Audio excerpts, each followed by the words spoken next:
Hello there, everybody, and today I'm here to review Daredevil Born Again, episodes 7 through 8. I might as well just do the last two episodes before the season 1 finale. I can't believe we made it this far. Sorry if I sound off, I'm a bit under the weather, but I'm here to talk about this show. And I gotta say, this episode 7, it was alright, if I gotta be honest. I didn't think it was a bad episode, but it wasn't really one of my favorites. But I really loved the last few episodes because this show was getting really, really good. But the plot twist with this episode, I couldn't really get... I wasn't really feeling it, if I gotta be honest. But we might as well talk about it.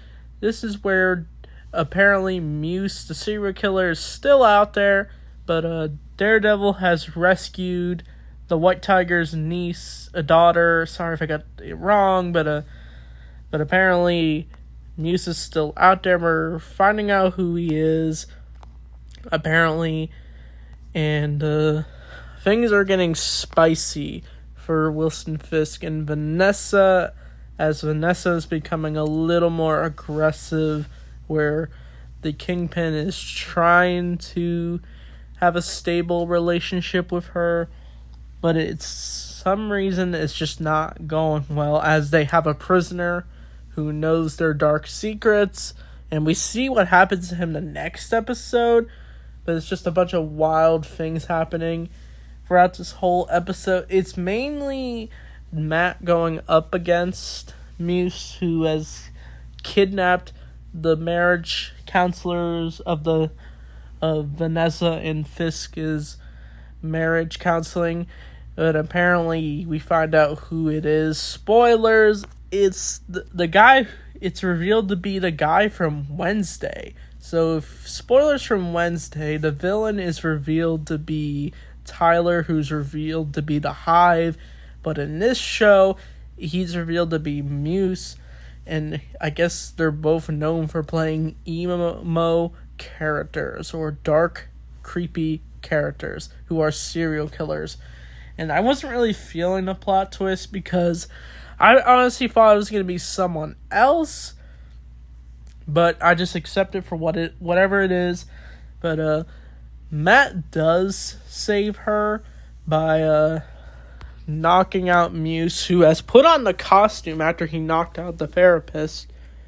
And it leads to a battle between the two. But Muse is actually killed off. He gets shot by the therapist, who has a gun. And then the cops show up in the nick of time before Daredevil can even get caught for being involved. But people already suspect that he was involved. And Matt did try to investigate what was going on. He mainly just finds drawings as clues while investigating the hideout. But this episode was just alright. I thought the plot twist could have been a little bit better. But the next episode was really good. This is where we see the return of Dex, otherwise known as Bullseye, who apparently has to say something to Matt. And in this episode, Charlie Cox just goes full angry mode. He slams Dex on a table. He says, F you. Like, you don't expect Charlie Cox to say that.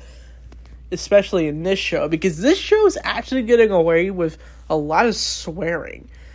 Like, even in the original Daredevil show, there was some swearing, but not as big. But apparently, we're slowly finding out why Foggy was killed. It wasn't a random kill for Dex. Apparently, he was hired by Vanessa. And Matt goes undercover at Fisk's party to find out why he and she did this. But his girlfriend is starting to feel distant from Matt, as the two are somewhat arguing. Like, Matt keeps disappearing, and she's wondering why he's doing that. He's trying his best to keep his cover, but eventually it all leads to a big conflict at the party as Vanessa and Fisk are dancing, and Bullseye actually finds his way to get out of prison by killing one of the guards with a bullet in his mouth. And he gets a perfect shot, and he ends up disguising himself as the cop, and he ends up sneaking his way to the party, and he ends up pulling out a sniper. And apparently Matt ends up dancing with Vanessa, and he tries to find out what happened, but she denies it. But earlier in the episode, Matt did go back to the bar, Josie's bar, and he ended up talking to her, and they were reflecting on what happened to Foggy. But the pieces are slowly coming together.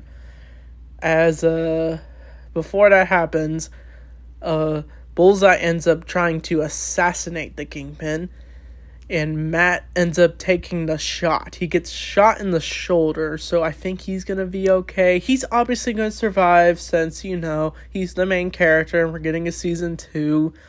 And we get a bunch of red shots that reminds me perfectly of the comics.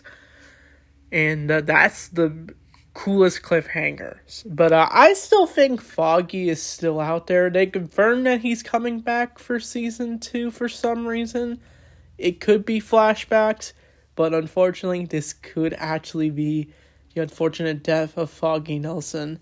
But what I really want to know is, what was that cryptic call Foggy had all the way a year ago in the time jump of this? Where's Karen? What she's been up to? Since we haven't seen her since episode 1. But apparently this episode was a much better written, in my opinion. It's all coming together, and I'm really curious what they're going to do with episode 9. And it's probably going to be a big episode for sure. This episode was 50 minutes. The last episode was like only 41 minutes. But we got a bunch of cool stuff in this show. I'd probably give episode 7 probably a 6 out of 10. Probably this episode, probably a 9 out of 10.